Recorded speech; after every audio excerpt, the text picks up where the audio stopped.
I was a male celebrity plagued by scandals. The internet said I slept my way to the top, that I was promiscuous. My family said I was jealous of their adopted son, that I went out of my way to hurt him. My friends said I was two-faced and not worth knowing. Even my fiance thought I wasn't as generous, kind, or pure as my younger brother. Fine. I'll just leave your world behind. I refuse to be defined or controlled by anyone. The faint smell of antiseptic filled the hospital room. I'd been awake for a while, just staring at my phone. After all this time, not a single person had called to check on me. Finally, a call came through from my agent. The moment I picked up, he laid into me. "Vincent, are you insane? You fell off a horse on purpose just for the publicity, and now Director Simon is replacing you. What am I supposed to do?" I paused. "You think I fell on purpose?" The horse had suddenly bolted. "What else could it be? Aren't you just pissed that Iris stole the lead role from you?" His voice was still frantic. "Take a look at yourself. You both have the same last name, but he's the golden boy of the Brooke family. Who the hell are you?" I said nothing, listening as my agent continued.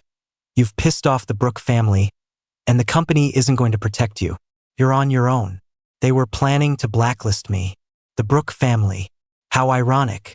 I looked down, and after a long moment I said, "Fine, let's just terminate the contract."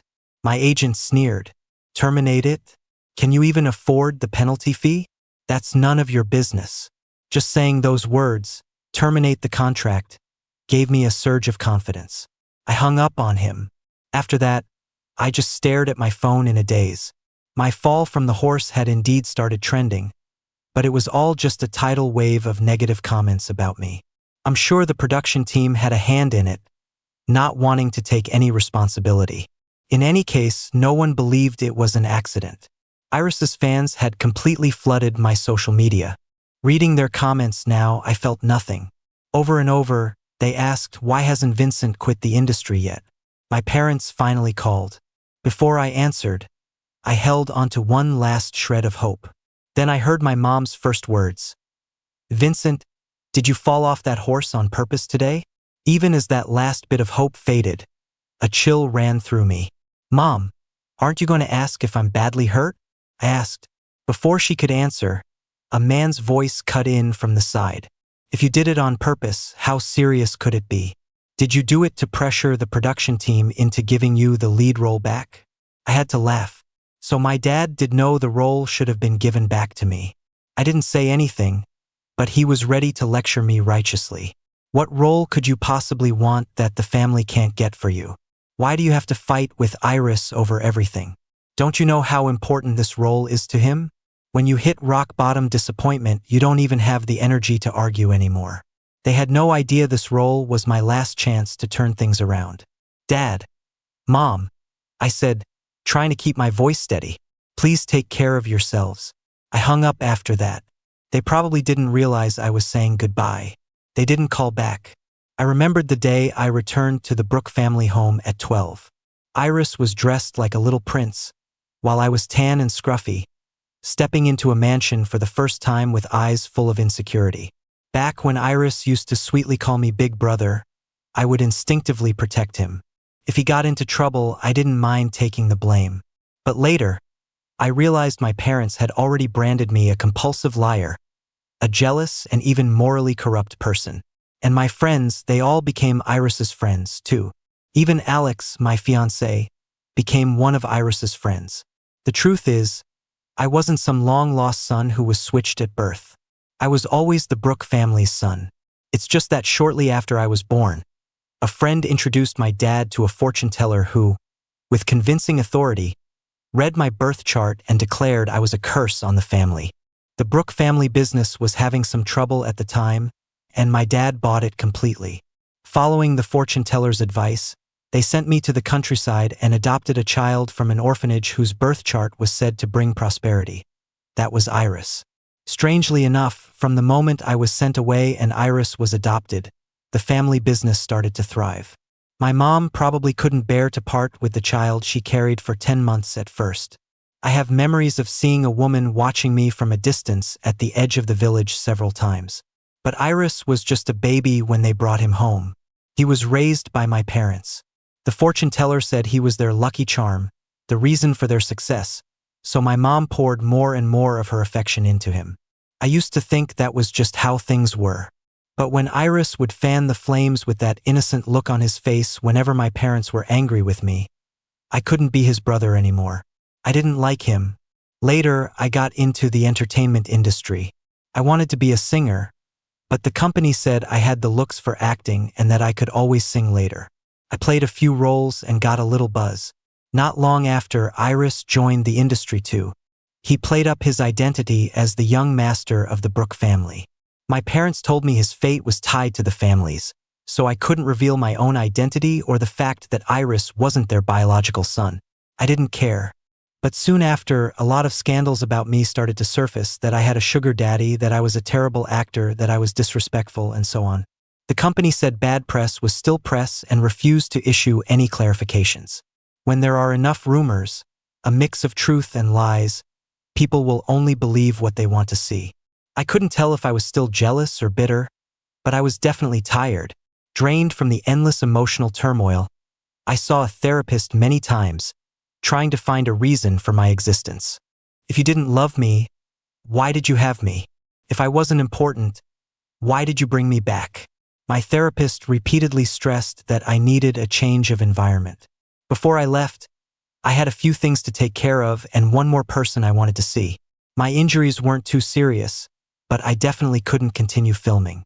It was normal for the production to replace me, but since I'd been in the hospital, not a single person had come to visit. Alex contacted me 2 days later, by phone. He probably couldn't even stand the sight of me anymore. Alex's cold voice came through the line. "Vincent, are you feeling any better?" I paused, bracing myself before I spoke. "Alex, can we meet up sometime soon?" "Sorry, Vincent. I'm pretty busy lately. Maybe." Before he could finish, I heard Iris's voice on the other end. "Alex, what are you doing here visiting the set?" For some reason, I suddenly wanted to laugh. No time to meet with me, but plenty of time to visit Iris on set. I said, "Alex, let's just end our engagement. If the Brooke and Herbert families must have an alliance, Iris is an option too." "Vincent, what are you talking about?" he said, his tone annoyed. "We can talk about this after I'm done with work." I didn't want to hear any more and hung up. After that, I hired a caregiver to help me for a few days. My leg was well enough to walk on, as long as I avoided any strenuous activity. I went to the company to terminate my contract, using most of my savings from over the years to pay the penalty fee. Seeing I had no value left, the company let me go without a fight. When I walked out, I felt like I had nothing left to my name. During a previous fight with my family, they had frozen all my cards to force me to give in. It was actually for the best. I tossed the SIM card I'd used for over a decade and deleted all the public social media accounts registered under the name Vincent Brooke. I left the city all alone. I had no idea that I was trending that day, that they were all wondering where Vincent Brooke had gone. After years of cursing my name, now that I had deleted my accounts, they had nowhere to direct their hate. It would be several months before I went online again. I went to a place where no one knew me. It was a remote village, not very developed economically. The internet here wasn't very fast either. I'd actually been preparing for the move for some time. I bought a house here, had it renovated, purchased everything I would need, and hired people to move it all in. The property prices here were very low. Moving in went smoothly. I finally had a quiet life. No noise, no chaos. While the villagers were curious about an outsider like me, they generally kept to themselves, and I wasn't one to go out much anyway. The village was mostly home to the elderly and children left behind by parents working in the cities. Most of them didn't follow entertainment news. My house was in a secluded part of the village, so not many people passed by. I could focus on my yard and write music. After returning to the Brooke family, I had studied music for a while. With the Brooke family's wealth, they were willing to spend money on their children's artistic education. Unfortunately, my piano was accidentally broken by Iris a few years ago, and I never found another one I liked. The house I lived in now had a piano with a red rose inlay, one I had custom ordered from Italy. It had only been finished at the beginning of this year. Here I could write, compose, and sing without restraint. I would occasionally go to the local market with the village aunties and then work on my little yard. I planted a lot of flowers and also set aside a patch of land for vegetables.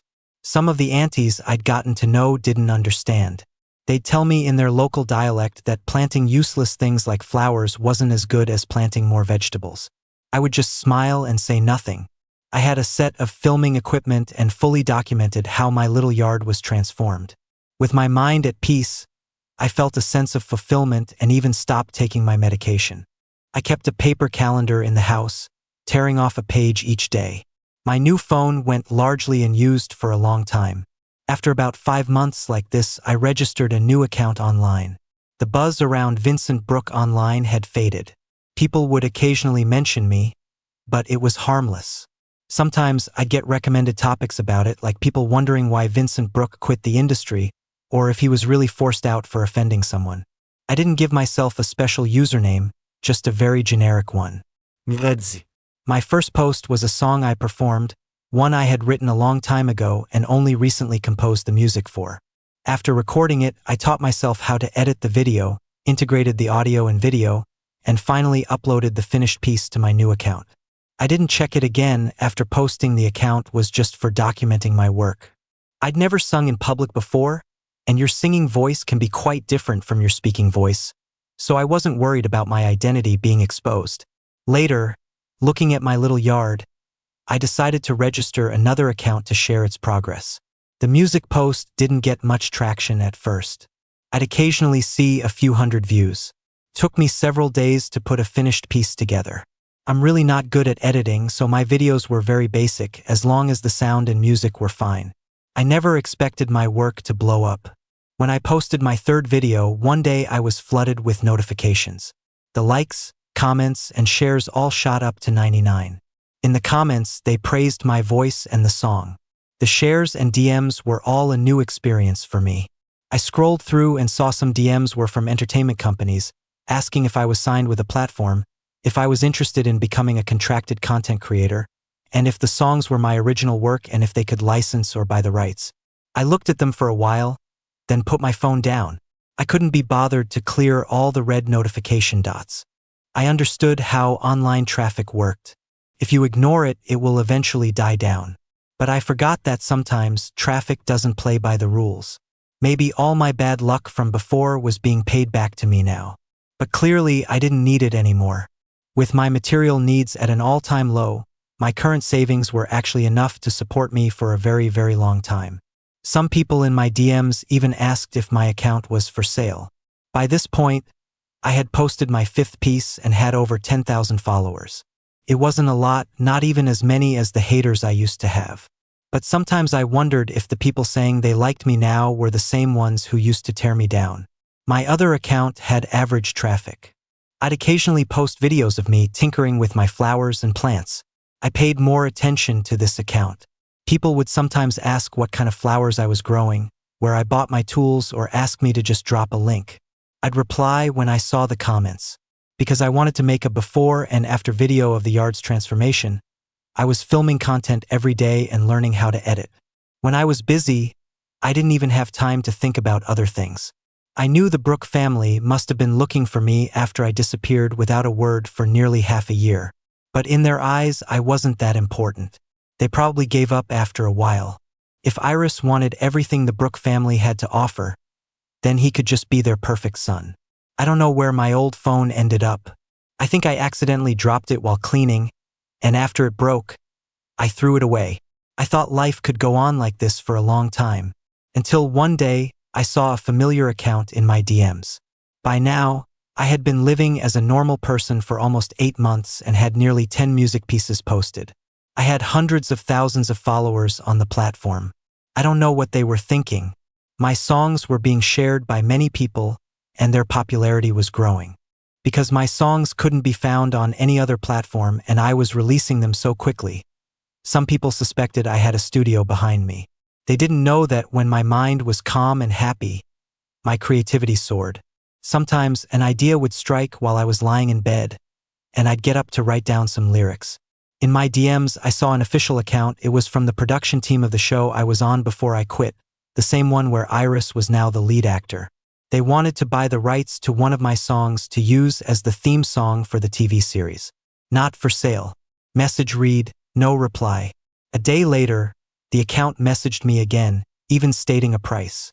It wasn't particularly high or low, they probably left room for me to negotiate.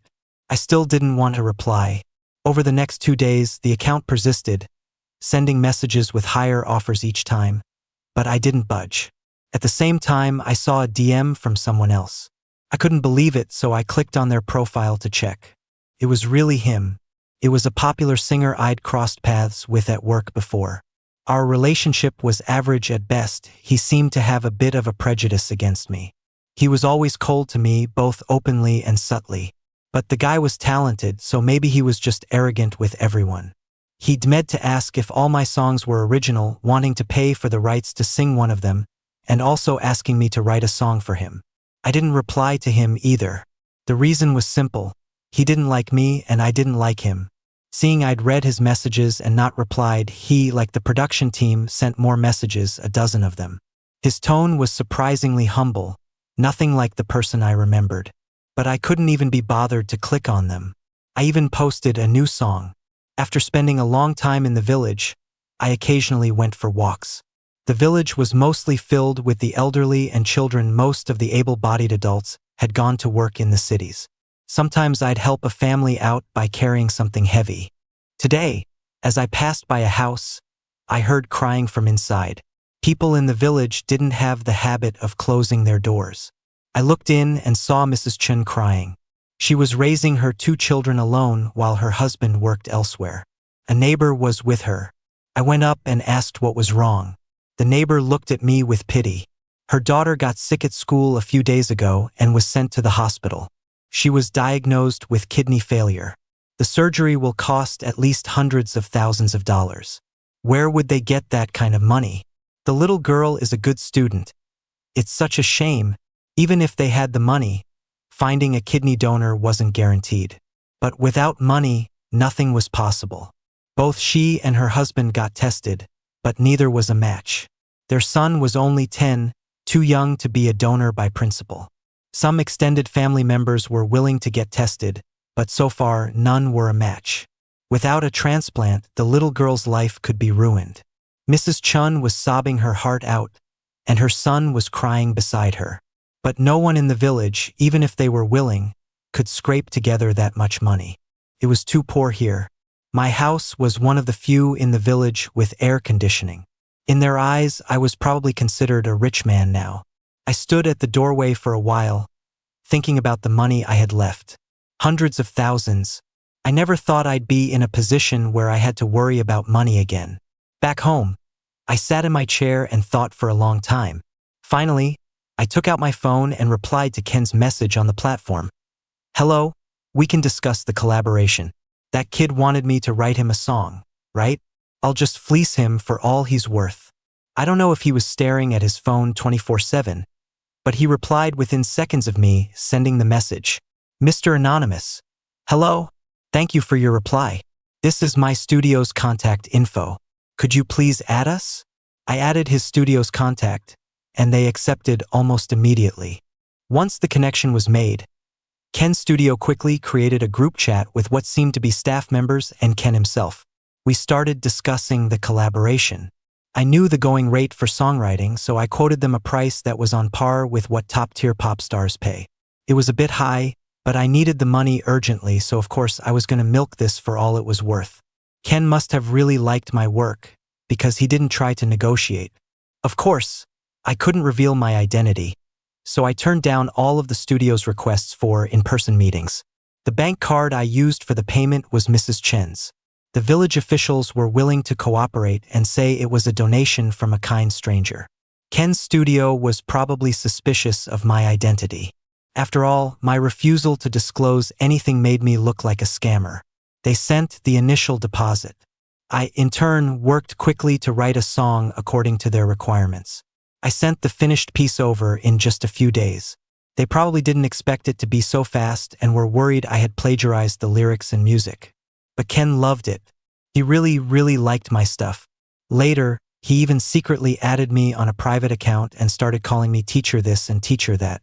I had no idea what he was trying to do. Getting a song was simple, just pay up. Sucking up to me was useless. Although I didn't have many expenses myself, Mrs. Chen's situation was a wake-up call. What if one day my equipment broke? Or I got sick? That would all cost money. And even if I didn't need the money, someone else always would. I never wanted to be in a position where I saw someone in need and couldn't help because I was broke. See, even in the middle of nowhere, you still need money. Ken's studio was loaded, they paid up without any fuss. It had been a long time since I'd run into such a big spending sucker. When Ken released his new song, he probably knew I only had an account on one social platform, so he made sure to post it there and tag me, inviting me to listen and comment. I clicked on it and saw big, bold letters on the cover. Lyrics, anonymous. Music, anonymous. Vocals, Ken. It was as if he was afraid people wouldn't know he was the first one to make this happen. Netizens had a strange focus. Half of them were praising how good the song was, while the other half were congratulating Ken for being the first lucky person to win Mr. Anonymous' favor. He seemed pretty pleased with himself. He even made a special post about it. I just wonder if he'll still be smiling when he finds out who I am one day. In fact, a lot of people had DM'd me. After Ken, I started working with other clients. It felt great doing business over the internet. Most clients were polite. The ones who weren't, I could just turn down flat. I didn't have to put up with anyone's attitude. Of course, there were negative comments. The internet is never short on trolls. Some of the people I had ignored before started stirring up drama online, and a flood of hateful comments poured into my comment section and DMs. But what was different this time was that I seemed to have a huge number of fans who would fight for me. Ken even directly replied to my haters from his main account. He was acting like my fan. Such a strange guy. I still didn't respond to any of their likes or dislikes. A calm emotional state suited me better. Iris's career was going pretty well. I thought Alex would get engaged to him after I left, but there was never any official news online. I don't know if it didn't happen or if they just kept it private, but they were definitely playing up the ship for publicity.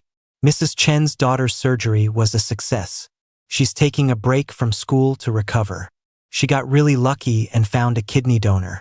The remaining money in the account is enough for the little girl to recover comfortably.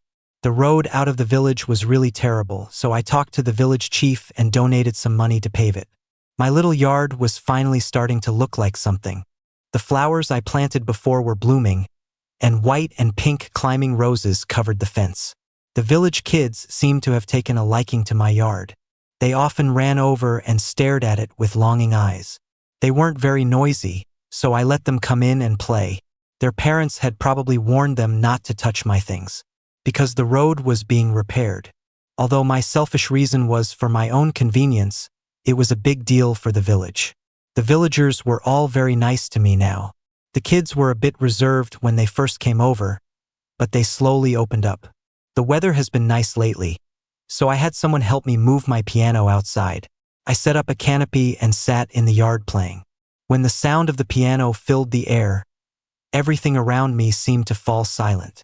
I was lost in my own world, my fingers pressing the keys, the music flowing gently, oblivious to any other sound. I was playing a beginner's piece, Dream Wedding, which I'd been fond of for a while. After I finished, I heard a sound behind me. To make it easier for the village kids to come and play, I hadn't been locking my gate lately, so I turned around. There, in my yard, was an unexpected guest. He was tall, with a stunningly handsome face that looked almost mixed race, and he was dressed in a suit. He was clearly not from around here. This was the first time I met Julian. Looking back, Julian said that when he first saw me, I was sitting at the piano, surrounded by flowers, like a prince from a fairy tale. I joked that he was the one who looked more like a prince. Right now, under my stunned gaze, this stranger who had wandered in began to apologize. Sorry, I heard the piano music and was drawn in. It's beautiful. His voice was deep and low, giving off a sense of worldly gentleness. I remembered the village chief recently mentioning that some investors would be coming to inspect the village's tea fields. This man must be one of them. I said, it's fine. He had clearly noticed the small audience nearby and said something that took me by surprise. "Can I stay and listen too?" Maybe it was because I hadn't seen anyone from the outside world in so long, or maybe it was because he was just so polite, but I agreed. The sound of the piano filled my little yard for a long time that day. Later, I played a new piece I had composed. He specifically came over to ask what it was called, saying he had never heard it before but that it was very beautiful. I paused for a moment before replying, "It doesn't have a name yet." He seemed to hesitate for a second, then chuckled lightly and began to praise my music. He introduced himself, and just as I thought, he was one of the investors. According to social etiquette, I should introduce myself as well. "You can call me Vincent." That's what everyone in the village called me. The older ones called me Vincent, and the younger ones called me Big Brother Vincent. I thought it would be a casual encounter, that we would go back to being strangers. He looked wealthy and important. He wouldn't be staying in a place like this for long. But the next morning, I saw him at my gate. It was still early. I saw him holding breakfast and he said to me, "Vincent, are you playing the piano today?" I was taken aback for a moment and nodded instinctively.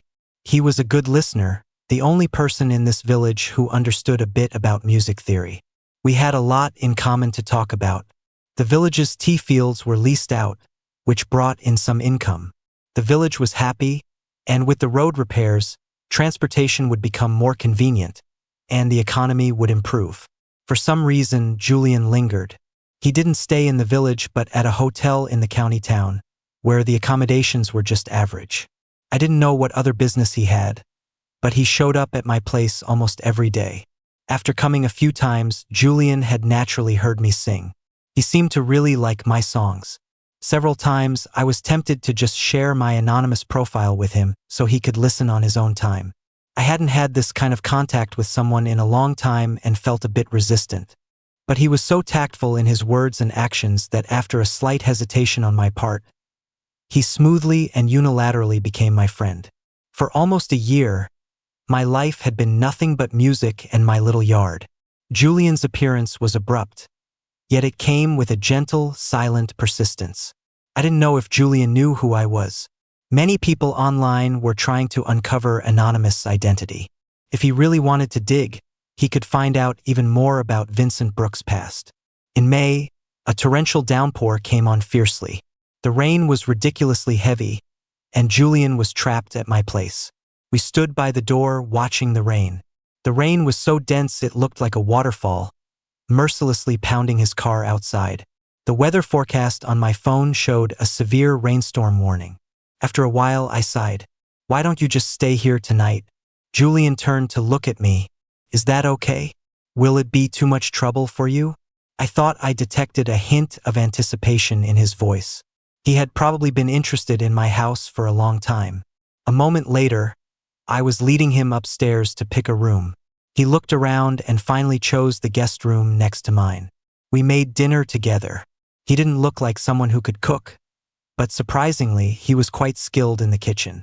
It made my usual slapdash meals seem all too obvious. The heavy rain wasn't good for me or my yard. Having been off my medication for so long, there were moments when my emotions would relapse. The blooming flowers outside were beaten to the ground. I sat on the bay window, staring out at the rain, my eyes empty. The sounds around me seemed to be blocked out by something. I didn't know what state I was in, but in that moment, I had the illusion of being adrift from the world. Suddenly, the sounds around me became clear again. I turned and saw that Julian had entered my bedroom at some point. The light from outside flooded into my dark room. He apologized politely, "Sorry. I knocked for a long time and didn't hear a response, so I took the liberty of coming in." I didn't speak, but my gaze followed him. Julian was holding a cup of hot water. He placed it on my desk and then slowly walked towards me. I really had no desire to speak and didn't want to deal with anyone at that moment. He should just leave and close the door behind him. But Julian did something unexpected. He placed his hand on my head, moved it, and gently ruffled my hair. I didn't know what he was doing. The next moment, he guided my head to lean against him. My forehead rested against his waist. I could feel his fingertips slowly landing on my face, the gentle friction bringing a noticeable warmth. He was tall, half a head taller than me, and probably worked out regularly as he had a great physique. In that moment, as if by some instinct, I looked up at him. He was also looking down, his gaze fixed on my face. The bedroom was dim, but our eyes met. Some people's eyes are just naturally full of affection. After a long pause, my voice finally seemed to return. I asked, "Julian, are you into men?" He chuckled softly. "No, I'm into you." I thought about my previous engagement to Alex, and why their family would accept him being with a man. It was simple. Alex was an illegitimate son, and he had an older half-brother who was already married with children. He was brought back to the family specifically for a marriage alliance. The Herbert family didn't care if he liked men or women. I remembered that Julian was an only son. "We've only known each other for less than a month," I reminded him. He said, "Sometimes love doesn't need so many conditions." I'm an adult who is very clear about my own feelings, and I know what I'm saying. I didn't respond to him, but I did remind him that I had issues. He didn't leave. After the storm, it seemed he had found an even better reason to stay. To be able to spend the night, he often kept a change of clothes and toiletries in his car. I didn't get him. Doesn't he have a job? But Julian was an exceptional person. He not only knew a bit about music, but he was also much better at filming and editing than I was. He naturally stayed by my side, not asking for any kind of title or status. After the storm, many of the flowers in the yard became fertilizer. Julian didn't look out of place at all while tending to the yard. He didn't wear a suit every day in casual clothes. He looked a bit younger, like a recent college grad. Because of Julian, many people noticed a change in the style of my singing videos. At the very least, they were much more polished. They joked about whether I had hired a new team. However, after the change in video style, the positive comments seemed to increase. It appeared they had some issues with my original editing style. Humans with no taste. The account for my little yard went viral without any warning. I don't know if it was because my hand appeared in the shot one day or because the scenery in the yard was just that beautiful at the time. They saw the piano I had moved into the yard in the video. At that time, I was trying out a newly composed piece, playing a section, stopping, thinking about the melody. Julian was filming the yard, and he edited the video later. I thought it was good, so I posted it. Someone offered a high price for a potted plant I was growing. An expert pointed out that they were all valuable and difficult to cultivate varieties. I didn't want to sell them at first, but their offers were too high. So I sold a few and borrowed a bank card from Julian. I didn't want to use my own card right now. He had helped a lot, so I considered it his salary. Julian toyed with the bank card in his hand, his eyes curving into a smile. "Is this you planning to keep me, Vincent?" I told him the truth. "Can't afford it." He chuckled. "You can. I'm very cheap." I didn't take the bait. They said they liked seeing my hands in the shots, so Julian helped film some. I treated my two accounts differently. For the singing account, I basically posted the work and then ignored it. For the yard account, I was happy to reply to a few comments. They liked the little yard I was tending to. They had good taste. Spending time with Julian was quite nice. He occasionally had to go on business trips, probably back to his company to handle things. The rest of the time, he stayed at my place. I didn't know how long he planned to stay. The village road was repaired, a concrete road now. Money really does make the world go round. Once the money was in place, the project was completed quickly. With easier access, the outside economy could now come in. I'd seen the village chief looking cheerful lately. I wondered what good news he had. Julian was away for a few days. I asked him to bring me back a bubble tea from the city on his way back. I hadn't had one in a long time and kind of missed it. But just in these few days, I heard from the villagers that a crew had come to film promotional material. This project was happening in several nearby villages. I didn't pay it any mind. Until one day around noon, coming back from the market, I saw a crowd gathered in front of my house. They seemed to want to go in, but the village officials looked troubled. "This gentleman is here recuperating. He doesn't like to see strangers." In a way, I was the village's benefactor, having donated a lot of money. It was only right that I was well liked. There were a lot of people there. I didn't look closely at first, but as I got nearer, I began to make out the faces, and my steps faltered. several familiar faces. Through the crowd, I saw a propped-up camera, saw the surprised looks on everyone's faces, and saw several of my former colleagues. In the crowd, I saw Iris. His expression was complicated, a mix of shock and something else. There was also Ken, along with 2 other A-list celebrities. My past reputation was, to put it mildly, notorious. They had probably heard of me. Their appearance here was likely for filming a variety show. Connecting that with what the village had said about promotional filming, I understood. It really felt like a time warp. Looking back, the one thing I hadn't realized that day was that they weren't just filming a show, it was a live broadcast. So, the moment I appeared on camera, hundreds of thousands of viewers in the live stream saw me too. I walked past the crowd with a calm expression. The village chief still looked troubled. "Vincent, this is the crew filming a show in our village. They think your yard is beautiful and want to take a look inside. Do you?" "Chief," I said, my tone flat, "I don't consent." With that, I took out my key to open the gate. Iris suddenly spoke up. "Vincent, long time no see." Hearing his words, everyone present seemed to wake from a dream. "Vincent, where have you been all this time? Everyone was so worried about you. Why did you just leave without a word? Do you want to say hello to everyone watching the live stream? They all miss you."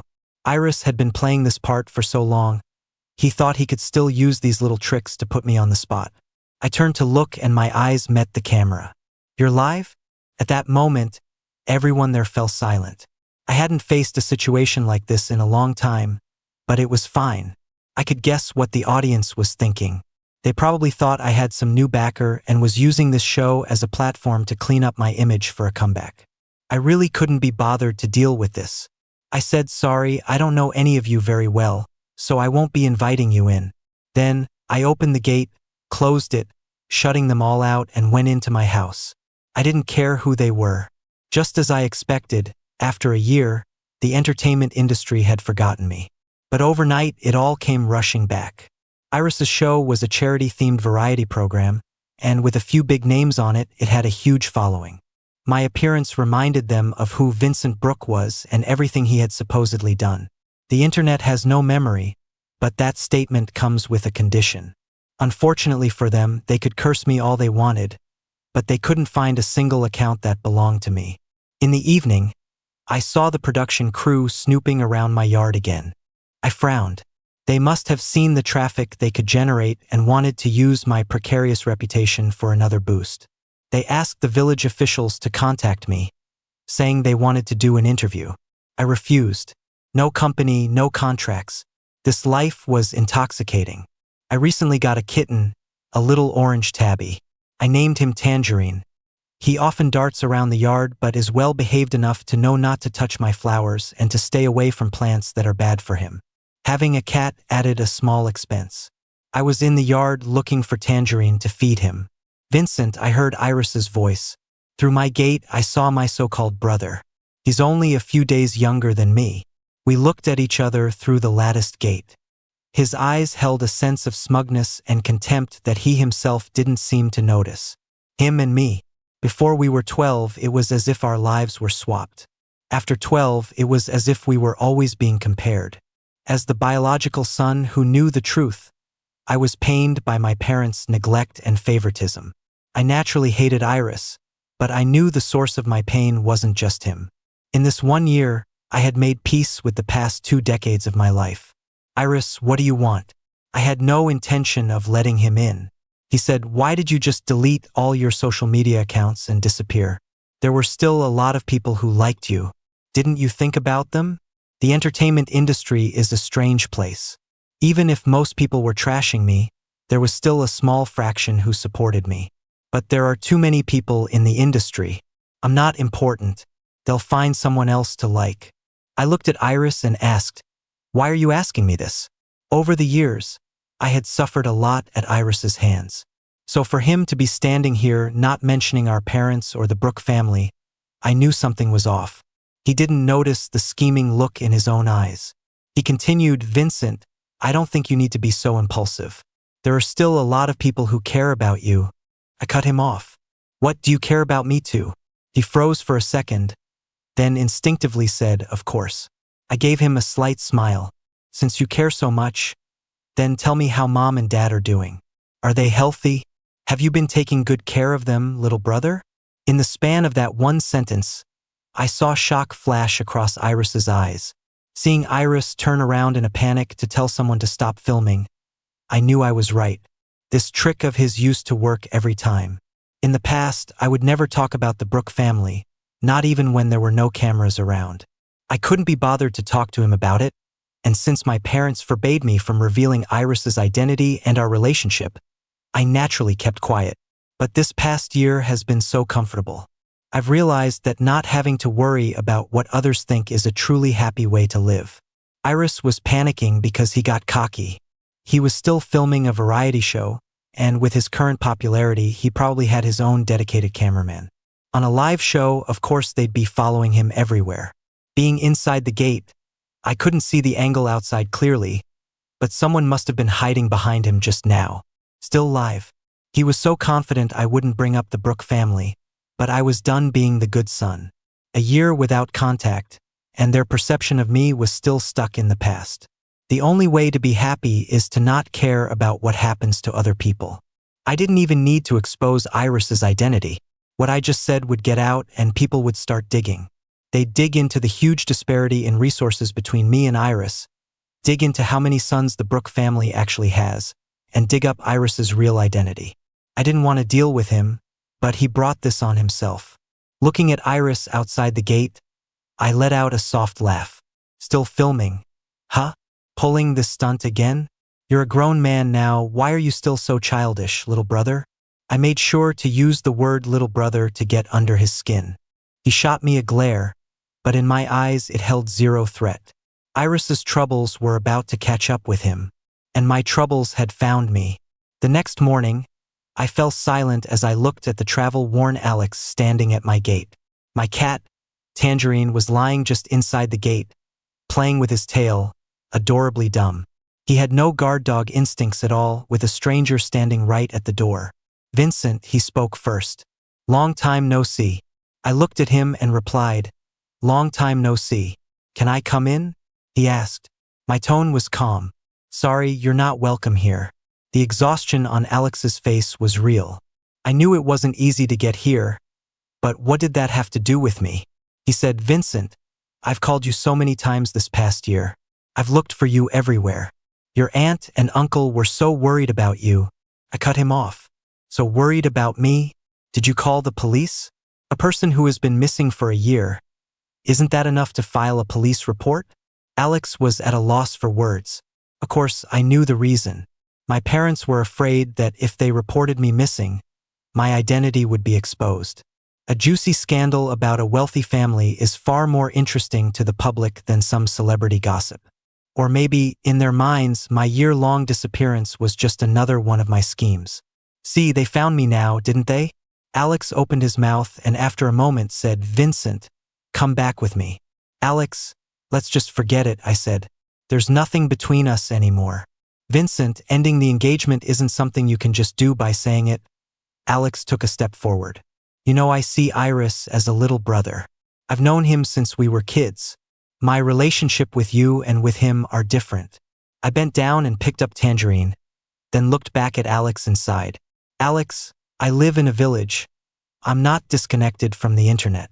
Do you have any idea how popular the ship of you and Iris is online? Whether there was anything romantic between Alex and Iris or not, he had allowed Iris to cross a line. Even I, someone who didn't care, knew how much buzz there was online about the union of the two wealthy young masters, Alex and Iris. Alex, what are you doing here? Another voice chimed in. I saw Iris walking over. Their show was still filming, so of course he was still around. I really couldn't stand seeing these people. What a hellish morning. At least I didn't see anyone following Iris today. Vincent, are you really going to make mom and dad come get you themselves before you're willing to go back? I reached out to scratch the little cat in my arms, then looked up. My gaze suddenly froze, looking past them to the other side. They heard the sound of a car at the same time and turned to see a Porsche parked not far away. Then, another travel-worn figure got out of the car. When I saw Julian, I thought he was a breath of fresh air. He was the most pleasant person I had seen in days. So handsome. He walked straight over. Even though I was standing right in front of the gate, Julian very naturally took out his own key and opened it himself. There was a hint of showing off in his fluid movements. I only gave him that key because he sometimes arrived when I was still asleep or in my study and not looking at my phone. After opening the gate, before the people outside could react, he closed it again, pulled me into a hug. He smelled of shower gel, he'd showered before coming, and shut them out. He said, "It's too early, the bubble tea shop isn't open. I'll have someone bring you one this afternoon." "Vincent, who is he?" Alex asked after a moment of silence. "Our engagement isn't officially over. And you're living with another man?" I said, "I'm sure I told you we were breaking off the engagement." His voice got louder. "But I didn't agree. When did I ever agree to break off the engagement with you?" Hearing this, Iris's face next to him turned a little pale. Alex seemed a bit desperate. He said, "Vincent, come back with me. We can talk things out properly." He probably finally realized that I was no longer the person who would huddle with him for comfort in a strange house. He was an illegitimate son, and I was the legitimate son who was treated like one. When we first met, it was like we were clinging to each other for warmth. I did have some feelings for him once, but in these so-called wealthy family alliances, feelings aren't a priority, so we never really dated. I used to think he at least liked me a little. But later, I saw clearly that he had always been captivated by Iris's halo. Iris had been a dazzling young master since childhood. Alex was known in their circle as the illegitimate son, and my own identity was ambiguous. But he knew. He knew I was the Brooke family's biological son. He was just so conflicted about everyone. Just then, I saw someone emerge from around the corner carrying camera equipment. The cameraman looked a little guilty when he saw the scene. Iris clearly didn't expect this. "When did you get here? Did the live stream start?" The cameraman nodded. Apparently, Iris had snuck over, and the crew didn't know. They had started the live stream to find him, hoping to catch some drama. It looked like they found it. Julian stood in front of me. I couldn't be bothered to play along anymore. I grabbed Julian, held my cat, and went back inside. This was a private residence, they couldn't just barge in. But this show was really disrupting my life. I had to ask the village chief to warn them to stay away from this area. Julian came back a little earlier than expected. I asked him about it. He said, "I saw some news online, so I hurried back to check on you." I was silent for a moment, then asked, "You know who I am, don't you?" "Yeah." He didn't seem surprised. I guess that makes sense. As long as you're online, it's not surprising that you'd know about me. Julian saw me often and even moonlighted as my videographer and editor. It wasn't strange that he knew my name and what I used to do. I didn't know what to say, so I just asked him, "And you're still simping for me?" He laughed. "So you know I'm a simp?" He was very rich, I knew that. He could have any man or woman he wanted. This was probably just a novelty for him, maybe he'd never met anyone like me before. Feelings are such a strange thing. You say they're not there, but it seems like they are. You say they are, but something feels missing. Julian reached out and patted my head. "It's okay. We have plenty of time." One of my internet aliases was blown. My Yard account actually had a decent following now. A recording of the show's live broadcast was shared, and people noticed the striking similarity between the yard I lived in and the videos posted on the account. Someone even dug up old close-ups of my hands. A massive crowd flooded my account, asking if the person behind it was really Vincent Brooke. I didn't reply, and I stopped updating. There was no point. My address had been exposed, and people were already saying they were going to come check in to reveal who was really behind the account. Julian asked if I wanted to move. He said he had a house with a yard that I could mess around with as much as I wanted. It had security, so no one would bother me, and we could ask someone from the village to take care of this yard. I asked him, "How much is the rent?" He laughed. "Are you really talking money with a simp?" I fell silent, then after a moment said, "So, does this mean you're keeping me?" He said, "Let's just say you're doing me a favor." Julian really had a way with words. As I was getting ready to move, I ran into a skulking Ken at my gate. He stopped hiding when he saw me. I heard their filming had already wrapped up, so what was he still doing here? I wasn't going to engage with him, but the kid awkwardly called out to me, "Vincent, what is it?" The gate to the yard had been open for the past 2 days while Julian had people over to help move. Ken looked at me with a complicated expression. "I have something I want to ask you." My patience was thin. He was so strange.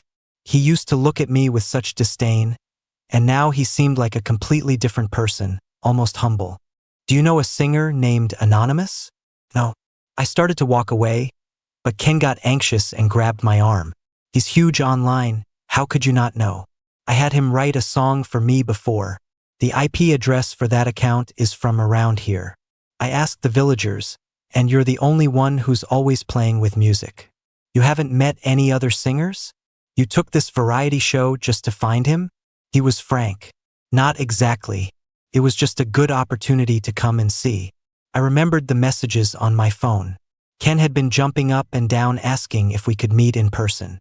I rarely used that messenger app now. My only contacts were a few clients and Julian. That was it. I remember not replying to his message. I forgot. He wasn't an important person, and it wasn't an important matter. I told him, "I don't know any singer like that. You're asking the wrong person." Awkwardly, right after I said that, the movers came out carrying my piano. For some reason, Ken's gaze was glued to my piano. The workers set the piano down to the side. As if possessed by an impulsive urge, Ken suddenly reached out and pressed a few keys while I wasn't looking. The sound of the piano echoed. Ken's eyes widened, and his gaze shifted from my piano to my face. He seemed to have suddenly confirmed something, yet he was very unwilling to believe it. In the end, all that was left was a complex look. He was crazy. Then I watched as he pulled his phone out of his pocket, tapped on it right in front of me, and a moment later, my phone started vibrating. I don't like setting ringtones, but the vibration was still noticeable. The screen showed an incoming call from Ken. I remained silent. Ken obviously saw it too. His entire worldview seemed to be collapsing. I calmly directed the workers to move my things. Later, Ken looked like he was about to cry. I don't know how a grown man could be so dramatic. He stood at my gate with red eyes. Anyone who didn't know better would think I did something to him. He demanded, "How can you be anonymous? Weren't you an actor before?" I said, "What's it to you?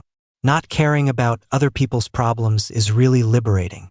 I continued with my move in an orderly fashion. Ken looked like he wanted to say something, but in the end, he didn't. Moving into Julian's house with my cat it was huge. Tangerine was so excited he looked like he owned the world. The backyard looked like more than I could handle on my own. There was a butler and gardeners. Julian said I could just direct them to help me decorate the backyard. Probably knowing I liked my solitude, they mostly didn't bother me. After the yard account went silent, the fans finally caught on. Information was being dug up all over the internet, and they had managed to dig their blogger into oblivion. Many of them didn't even care who Vincent Brooke was. Some started to speak up for me, saying how could someone who spent a year and so much effort on a small yard be like the person portrayed in the rumors? People started to realize that my so-called scandals were never actually proven with solid evidence. Now, it looked more like a planned, preemptive attack to keep me from getting popular. The internet world is like that. There will always be people who jump on the bandwagon, and there will always be a second opinion. Plus, with Iris's identity now being exposed, his fans, who had been my harshest critics, were now being targeted. The Brooke and Herbert families were both trying to suppress the trending topics. Firstly, there was Iris's identity. Secondly, there was the relationship between Alex, me, and Iris, which had also affected the Herbert family. Because of the direction of public opinion, if I really was a member of the Brooke family, how could my past treatment be explained? If I was really Iris's older brother, and Alex was my fiance, then what did that make him and Iris? Logically, the Brooke and Herbert families had the power to keep this under wraps, or at least delay the outcome. But the reality was, not long after I moved, articles about Iris's identity flooded the internet. The fact that he was the adopted son and I was the biological one was no longer a secret.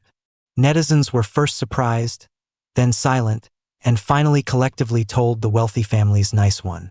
The person who leaked the story was clearly on my side. A few hundred words described my tragic childhood. I thought the writing was good, but a bit exaggerated.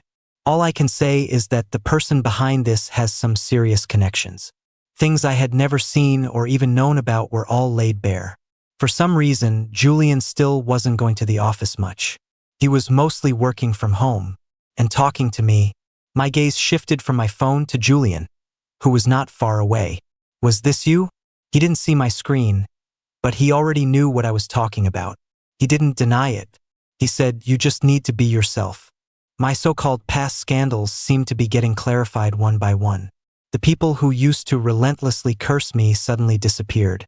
Some spoke up for me, while others continued to wave the banner of capital, claiming my current image rehabilitation was a corporate maneuver and that I was about to make a comeback. Of course, Julian's capital was quite substantial. The climax of the public opinion storm probably began when Ken, from his main account, shut down a gossip blogger on my behalf. His fans and other netizens were stunned, asking if it was really him or if his account had been hacked, because in everyone's mind, he hated me. I don't know what got into Ken, but he was going crazy on his main account, claiming to be my fan. There was indeed a trending hashtag called Vincent Brooks Comeback. I glanced at it and didn't think much of it. My parents finally tracked me down. They somehow got my current phone number and called me. I thought about it and decided to answer. The moment I picked up, my mom's voice came through. "Vincent, is that you?" I hummed in affirmation. My mom's voice was tinged with tears. "Vincent, why haven't you contacted us for so long? Mom misses you so much." "Mom, if you can't find me, you can call the police." "The police can find me." Probably taken aback by my sharp reply, my mom fell silent for a moment. I asked her, "Is there something you need?" After a long pause, her voice came again, tentatively. "Vincent, the news online right now. Did you release it?" "No." Just then, Iris's voice came from the other side. How could it not be him? If he hadn't said those things on the live stream, how would anyone have known? I laughed. "Iris, weren't you the one who came looking for trouble? Who would have thought you'd be stupid enough to bring people to a live broadcast? Do you think no one can see through your little tricks? You idiot." The netizens were right. Only by letting the ugly words out can your heart become clean. My mom sounded very hurt. "Vincent, what good does it do you if the Brooke family falls? You know what Iris means to the Brooke family." I didn't know what to say, so I just told her, "But it doesn't do me any harm either. There's no point in talking when you're not on the same page." They wanted to meet, but I refused, hung up, and blocked their number. Here at Julian's, I rediscovered the joy of tending to a little yard, but his place was already so beautiful that anything I did was just icing on the cake. My interest wasn't high, so I went back to immersing myself in singing. Lately, the inspiration for my songs seemed different than before, until I saw a comment. "Mr. Anonymous songs are so sweet lately. Is he in love? What kind of crazy talk is that?" I ignored the comment, but Julian read my comment section more carefully than I did. He looked at these comments, a smile in his eyes. "Ken is seriously nuts. He came to me to write a song again. He asked if we could meet in person this time. That's a definite no. He can write songs himself, but he insists on singing mine. He's got some serious issues, but he paid well, so I took the job. He requested a love song, so I wrote one. But then he asked if we could do a duet. I thought about this for a long time. In the end, Ken's money convinced me. Julian also said that if there's money to be made, I should make it. When I showed up at Ken's recording studio, his staff all stared with wide eyes. Only Ken was composed this time, inviting me in. When I started recording in the booth, Ken's staff were once again in a daze, as if they needed to check if their ears were working properly. It was like they were hearing my voice for the first time. After the recording, Ken asked me, "Vincent, why did you become an actor back then? If you had been a singer, you might have..." I couldn't answer why. All I could say was that every step had been a twist of fate. He handed me a business card. "If you consider a comeback, please consider my studio first. I promise to give you better terms than any other company." I didn't reject it outright, but I had no intention of responding after taking the card. When Ken's new song was released, it successfully trended. because he was the first person to have a duet with Anonymous. His fans felt like he had won the lottery. Thanks to him, several other clients sent duet invitations. I turned them all down. The internet makes you lose your anonymity. I was photographed when I went to Ken's studio, and the last layer of my anonymous persona was stripped away. But by this point, that account already had tens of millions of followers. No matter how large the internet population is, it's impossible that none of my former haters were among them. When my identity was completely exposed, they all fell silent. Just like with the Yard account, they didn't seem to dare to speak up. I want to say something, but I'm afraid he'll just ghost us again without a word. I apologize for my past arrogance. I'm sorry, Mr. Anonymous. I'm sorry, Vincent. Who remembers that interview when Vincent first debuted where he said his dream was to be a singer? For real, I'm crying. I remember that too. I think his company thought he had the looks for acting. Trash company burying talent. No wonder Ken became a fan. That kid knew before we did. It's over. Whoever exposed his identity, is he going to ghost us again? Does anyone get me? I'm both a hater of Vincent Brooke and a fan of his two alternate accounts. My allegiances are complex. I'll punish myself with a drink. No wonder he never replies to comments. Putting myself in his shoes, my heart breaks for him, sob. I'll be brave and ask, when is Vincent making a comeback? Actually, the main reason the Yard account stopped updating was because I moved. I'm at Julian's place now and haven't accumulated enough material to post. After my aliases were all exposed, my clients also seemed to be silent for a long time. Then they all started asking if I wanted to sign with them. Ken seemed to realize the competition was fierce. Whenever he had the chance, he would emphasize that whatever terms other companies offered, his studios would be better. I have no intention of making a comeback. Life is good as it is now. The Brooke family stocks are falling. Iris's reputation is also plummeting. It's really living up to the so-called master's prophecy. The Herbert family quickly distanced themselves. I don't know what Alex was thinking, but he denied having any relationship with Iris beyond friendship. I saw my parents again at the hospital. My mom was sick, so I went to see her. When I arrived, I found her crying while holding my old medical records. She said, "I'm so sorry, Vincent. Mom didn't know you were sick. The records had always been in my old room. I had forgotten where I even put them." I said, "It's okay." She asked me, "You're not willing to forgive Mom?" I was silent. This wasn't about forgiveness or not. She said the Brooke family was in a tough spot now, with competitors kicking them while they were down. If they couldn't get through this, the family might go bankrupt. I said, "It's okay. Iris brings prosperity to the Brooke family." In fact, Iris had also been targeted by negative press from his rivals lately. But it wasn't exactly slander. Most of what they published was true. When a person is down, people will kick them. It's perfectly normal. My dad came later. Unlike my mom's soft approach, he directly accused me of being unfilial, pontificating about how I had ruined Iris and the Brooke family. Whatever. I just let it go in one ear and out the other. Shortly after visiting my mom in the hospital, something noteworthy happened. The master my parents had deeply believed in was arrested. The charges were fraud and economic crimes.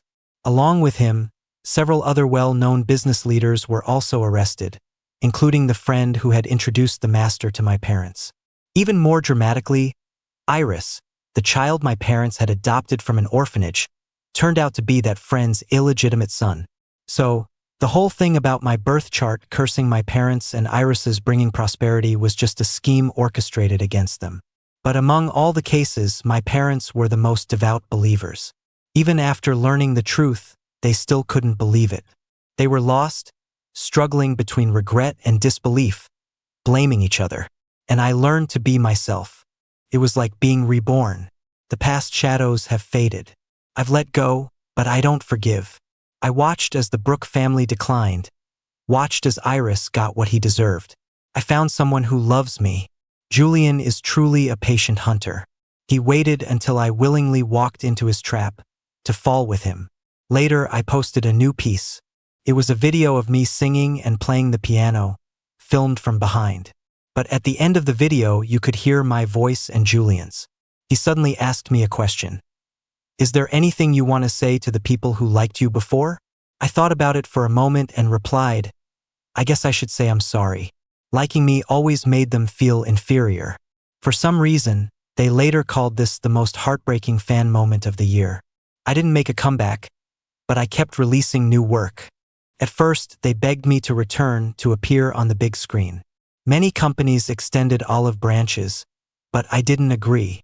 Later, they shifted their fire and condemned the major entertainment companies for being useless, for not being able to tempt me. Alex's POV. When I first met Vincent, he was a complete misfit in the Brooke family. He was insecure and lacked a sense of safety. I was an illegitimate son, and I didn't fit in with the Herbert family either. We clung to each other for warmth. Iris was different. He shone so brightly. I scrambled to climb higher, only to find he was always out of reach. It wasn't until the Herbert family recognized my abilities that I seemed to finally catch his eye. I did like Vincent, but back then, I was blinded by the halo I saw around Iris when we were young. So I deserved this. The Vincent who left me now shines brightly, a star I can no longer reach. Turns out he was always brilliant. We were the ones who covered him in dust. Ken's POV. My emotional journey with Vincent probably went something like this. First impression. So this is the kid who got ahead with connections? And with his face? Later, he quit the industry? Without a word? So effortlessly cool. Even later. Mr. Anonymous? Notice me. Mr. Anonymous wrote a song for me. Mr. Anonymous is working with other people too, wah. Mr. Anonymous is such an amazing guy. Much later. Damn it, Vincent Brooke? Finally. I'm sorry, Mr. Brooke. I was too loud before. Julian's POV. That day, I saw Vincent playing the piano among the flowers, his fingertips dancing. He wore a white shirt, his bangs falling softly on his forehead. Amidst the music and the scent of flowers, he was like a little prince from a fairy tale, like a red rose planted in my heart. I wanted to take him home and cherish him.